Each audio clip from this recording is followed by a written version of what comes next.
Guys, we are in December. We're in December. And because we're in December, I've been really reflecting on the year 2025 and just looking at how was this year for me. And of course, if I could find words to describe this year, I landed on difficult. It was hard. It was hard to say the least, right? To describe this year as hard is genuinely an understatement. It was difficult. And it was for me personally difficult because I was unemployed. I was in a state of applying for both school, so to further my education and become a clinical psychologist one day. And that turned out not so great because I was rejected for the different places that I applied into.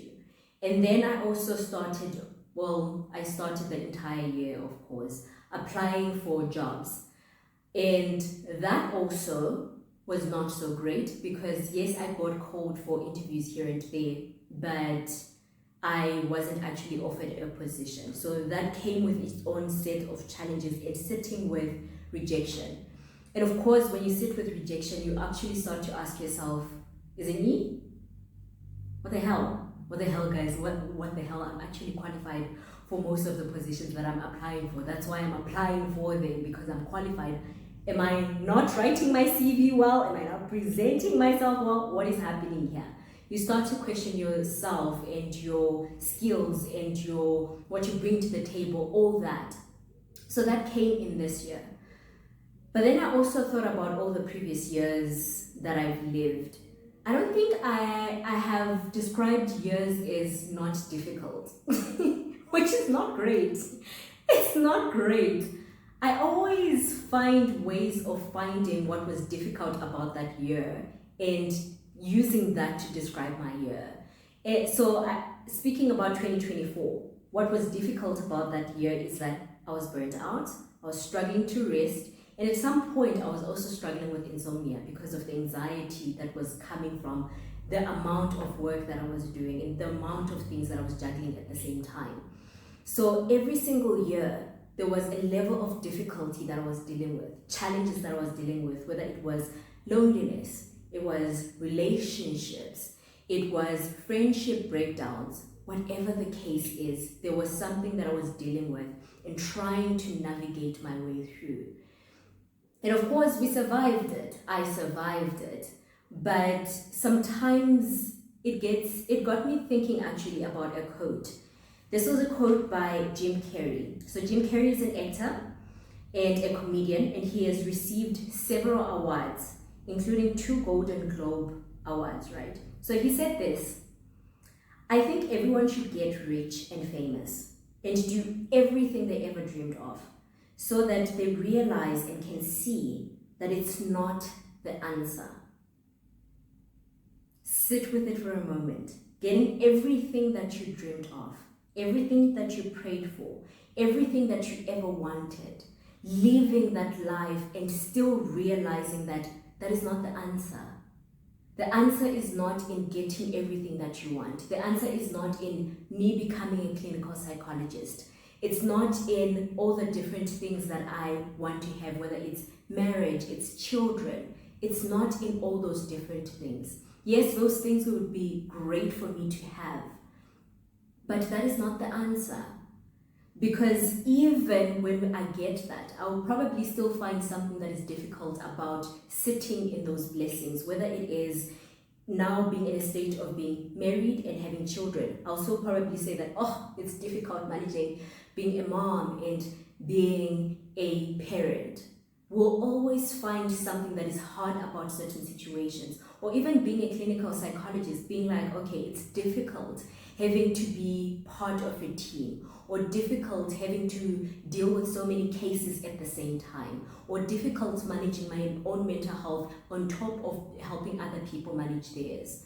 We'll always find something that is difficult about a season that we're in.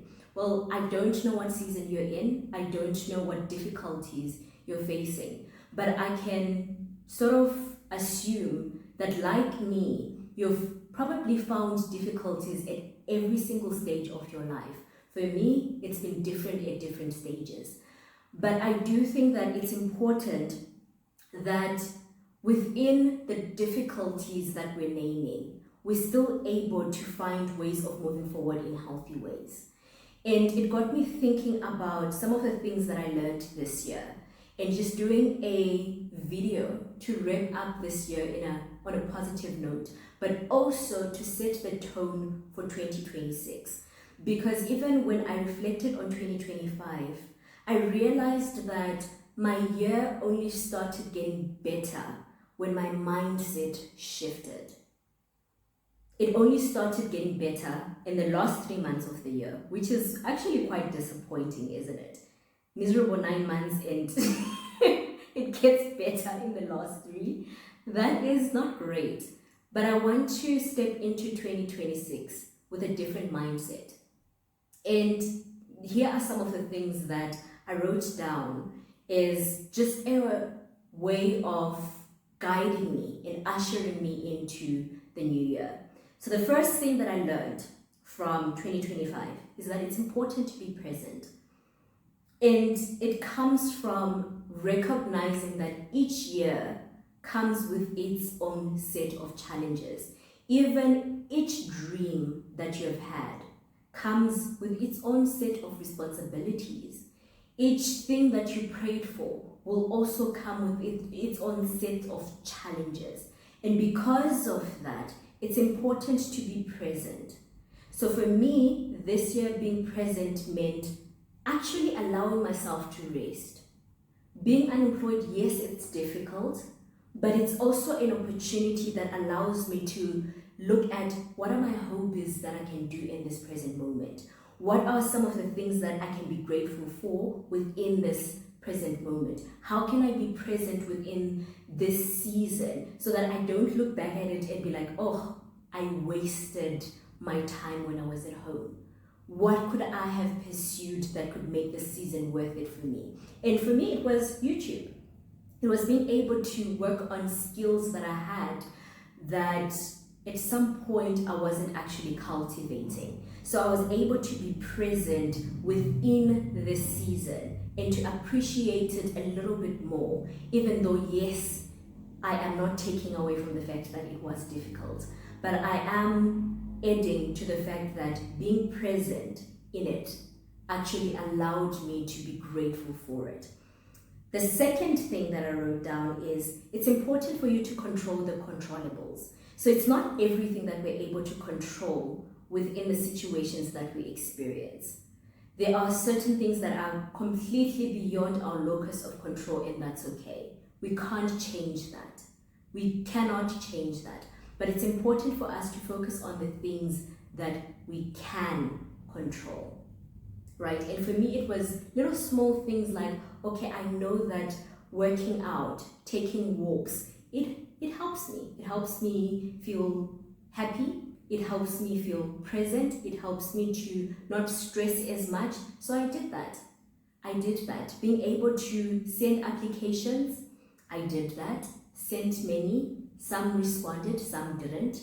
I literally was just like, okay, if I meet 75% of the criteria, we're still going to apply anyway, putting myself out there in that way. So that was my way of controlling the controllables. The next thing is that it's important to celebrate the gift of life and practice gratitude, right? And I don't always do this. I realize that for me, I'm always looking at, okay, so what's next? What do we need to do next? We're looking at the next goals, the next things that we need to do, but we don't actually set the time to celebrate. And we need those moments of celebrating, slowing down and just appreciating life and just being grateful within the moment. And those are the moments that make life worth it. It makes stress manageable. It makes life feel like it's not crushing down on us. It makes it worth it. So it's very important that you slow down, celebrate the birthdays, celebrate you getting the promotion, celebrate life happening well for other people. That's how we get into that point of just being present and just appreciating where we're currently at. The fourth thing that I have here is that it's very, very important to remember that God is sovereign and He is literally in control of everything.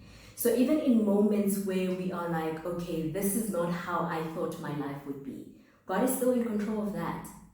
God is still in control of that.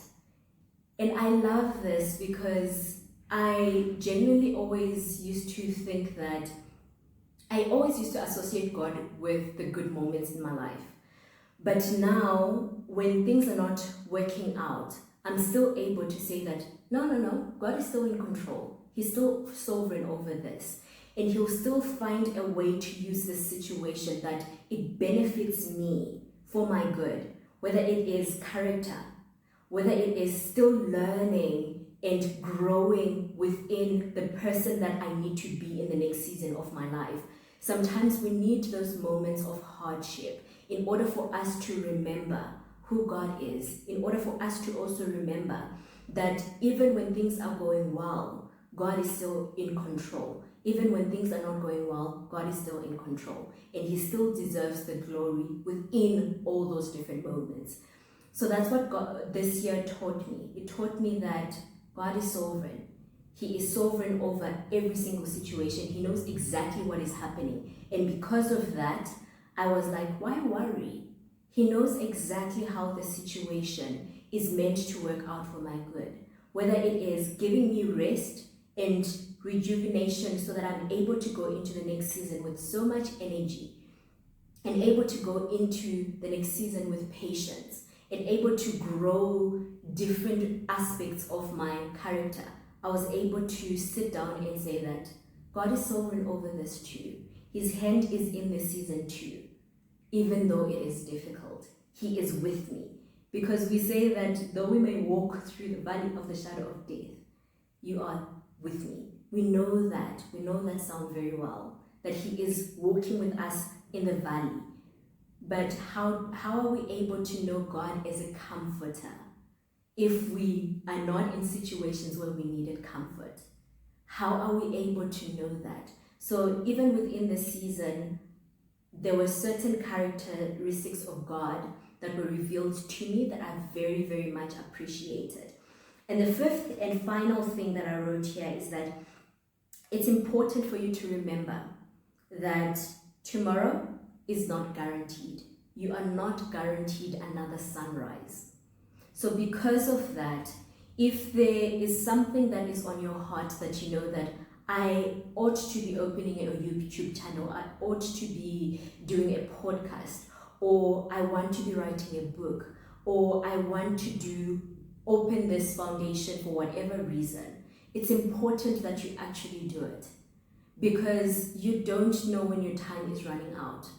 And it's just important that in that time when our time runs out, we know that every single thing that we needed to fulfill on this earth, that we did it.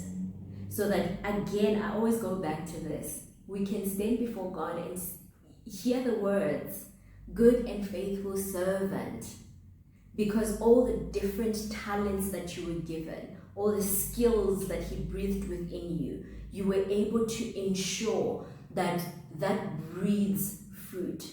So whatever fruit you've been sitting on, whatever skill that could benefit someone else that you've been sitting on, use it this year. Go into 2026 with the intention of saying that I'm going to live intentionally and I am going to do every single thing that I have purposed to do. But anyway, that is it for 2025. Happy New Year. Thank you so much for all the support that you gave me since opening this YouTube channel. I appreciate all the support. I appreciate all the likes, all the comments, all the sharing that you did of this podcast. And I hope to be sharing a little bit more of just life and adulting, some of the things that you relate to. And I hope to continue growing this vision platform that I have been blessed with. And hopefully you will also be walking with me on this journey of just figuring out adulting from that perspective of a psychology student as well as a Christian. Thank you so much for tuning in. Happy New Year, happy holidays, and may this year be a great one. Not hard. Yes, it might be hard, but may it be a great one because of all the different ways that you've purposed in your mindset for it to be. Thank you so much for watching. Until the next one. Bye for now.